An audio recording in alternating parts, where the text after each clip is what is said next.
Hey, what's going on, Guardians? My name is the Black Link, and earlier today, week 2 of the Season of the Chosen began. And alongside the reset we got earlier today, a new exotic quest went live to earn you the new exotic scout rifle, Dead Man's Tale. And in this video, we're very quickly going to be going over exactly how you can get started on this exotic quest, so that you can get your hands on Bungie's newest exotic offering.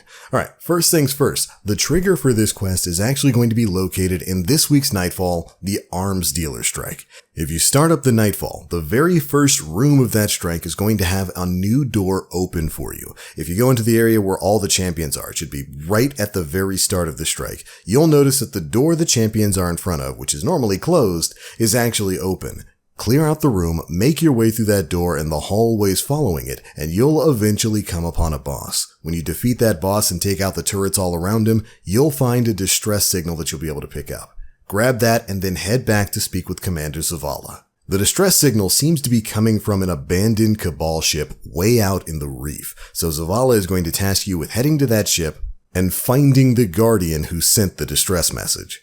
And then buckle in. This is going to be a long, really interesting, really cool alien Metroid Fusion Dead Space style quest that you're going to be sent on. This quest is going to be filled with jumping puzzles and mazes, but it's actually pretty straightforward. The only real mechanic you'll need to worry about when running the quest is going to have to do with a new buff called the Egregore Link. This is going to be tied to spores of darkness that you'll find periodically throughout the mission. Essentially, there's going to be these weird misty sort of darkness zones that you won't be able to enter unless you have this buff. And to get it, you wait for the spores themselves to light up like you're seeing here, you shoot them a bunch, and then they'll pulse, giving you the Egregore Link. That will allow you to enter these areas and make your way through the mission. But let's not get too far ahead of ourselves. There are a few other things you need to know to get this mission started. When you first load in, you're probably going to be wondering how exactly you get inside the ship. Well, it's actually rather simple. If you're standing at the blast doors and you turn around, the back right-hand side of the ship is going to have a jumping puzzle that will lead you around and inside the ship itself. This will be the first of the puzzles you'll have to face. Once you make your way inside there, the path is fairly linear. Eventually, you're going to make your way into the first of the spores. And again, with these, wait for them to fully light up, shoot them, and then you'll get the buff allowing you to enter these zones. The path from there is going to be pretty easy to follow. Eventually, you're going to start running into some scorn enemies who will try to ambush you. Throughout this ship, you're going to find levers that you'll need to hit to open up side doors to access more spores and enter more darkness zones. Additionally, you'll also come across fuses that will need to be destroyed. They'll generally look like this. And they'll be littered in places that are pretty easy to see, so I wouldn't worry too much about missing any of these. But usually, they're used to open up other doors that you'll need to access spores. Now, because there's a lot of this, I'm not going to go through every last little puzzle in this mission. If you'd like to see a full playthrough, I'll have a link to a video where we went through this live down in the description box below. But I will show off some of the quick puzzles that you'll need to do here. Starting with a giant turbine room that you'll enter shortly after going through the first darkness zone. Now in here, there's going to be 3 different switches that you need to hit. 2 on the right side of the room, 1 on the left. The first one can be found by immediately sticking to the right. You can see our buddy Nem plays over here. The switch will be along the wall if you follow this path. Then if you head back to the start of the room, jump across the chasm over to the other side. There you can find a way around the electric gate in the middle of the chasm itself. And you'll be able to jump back across the gap into the next room with a switch.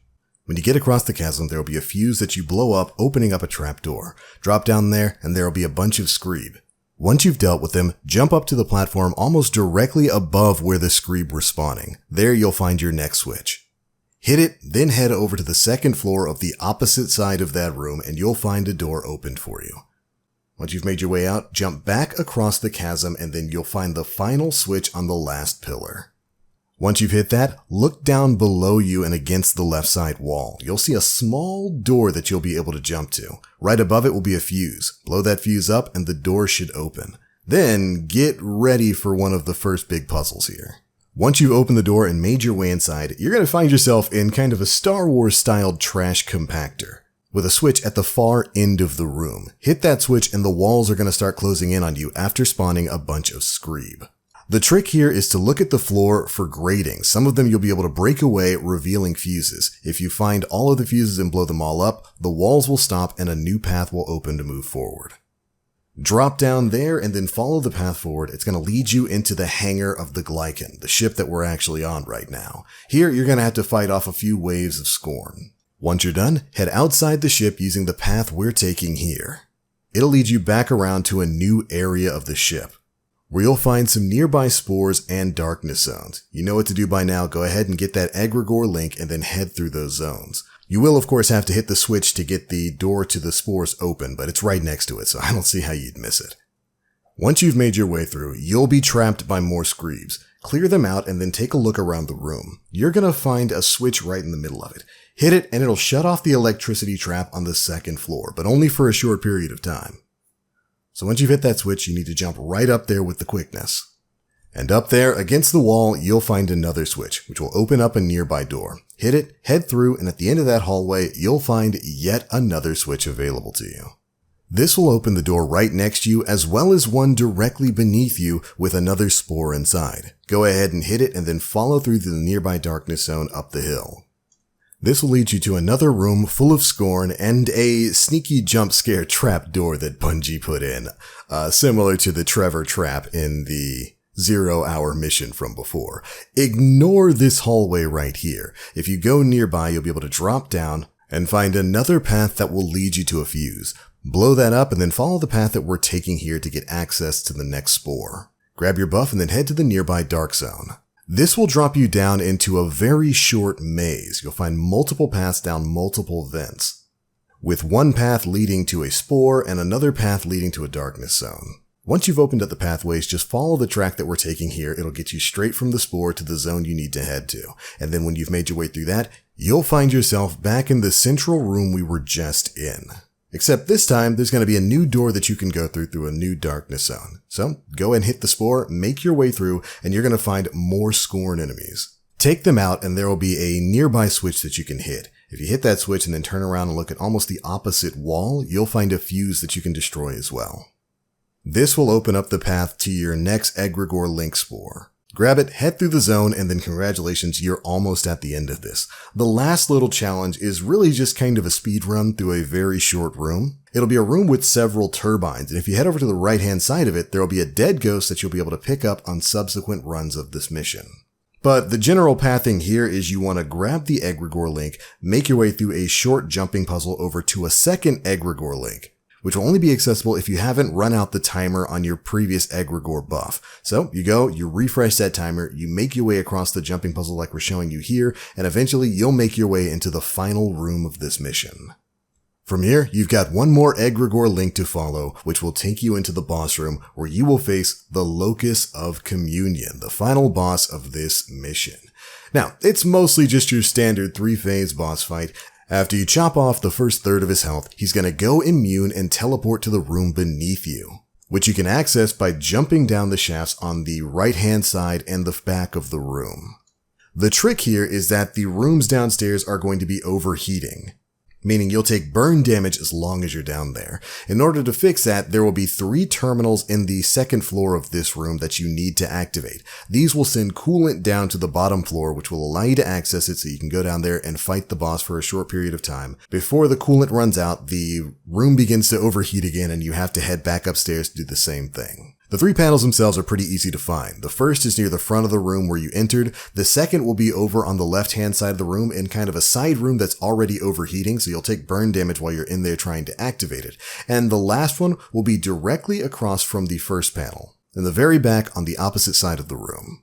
So hit those panels, further your damage against the boss, and when the rooms start to overheat again, head back upstairs, wash, rinse, repeat. You should have this guy beaten in no time at all. And once you do, congratulations, you'll make your way into the final haunting room of this mission, where you will find a lone guardian, left to a fate seemingly far worse than death. Scan that guardian, or steal from him as the prompt tells you, and you will have completed this mission. Head back to Commander Zavala in the tower to receive your new exotic scout rifle, Dead Man's Tale. You'll also gain access to the repeatable version of the Presage mission, upon completion of which will grant you pinnacle gear and, of course, probably a chance at the Dead Man's Tale exotic catalyst. But congratulations, Guardian, on your new exotic scout rifle. Let's take a look at it. This Tex Mechanica exotic comes with the intrinsic trait Cranial Spike. Chaining precision hits grants bonus damage and quickens your reload speed. So it's almost kind of like a version of Rampage that is going to stack based on precision hits rather than getting kills. The buff currently maxes out at 5 stacks. I'm not exactly sure if the catalyst increases that, but it is a very nice boost to the average amount of damage you're putting out with this weapon. The buff doesn't last long, however, so hopefully the catalyst will also maybe increase the reload speed a little bit further so that you can make better use of the damage bonuses you get with this perk. Now, additionally, the other very exciting thing about the Dead Man's Tale is the fact that just like Hawkmoon, this comes with the perk Transformative, meaning you're going to be able to get random rolled versions of this weapon in the future. So you'll have plenty of reasons to rerun the Presage mission moving forward. But alright Guardians, that is it for this exotic guide on how to get the new Tex Mechanica Scout Rifle, Dead Man's Tale. This was one of the most creative missions Bungie has done in a long time. I love the atmosphere of the Glycan itself. You just know from the atmospheres, the moment you step into it, something very bad happened here. And I can't wait to learn more about the lore of this world space as we move forward in the game. But alright Guardians, that is it for this one. If this guide helped, feel free to drop a like, make sure you subscribe and hit that notification bell to stay up to date with all the latest stuff we're putting out. What type of roles are you looking for in the Dead Man's Tale? Be sure to let us know. That's it for this one. Thank you all so much for watching, and as always, I am the Black Link. You Guardians, stay frosty.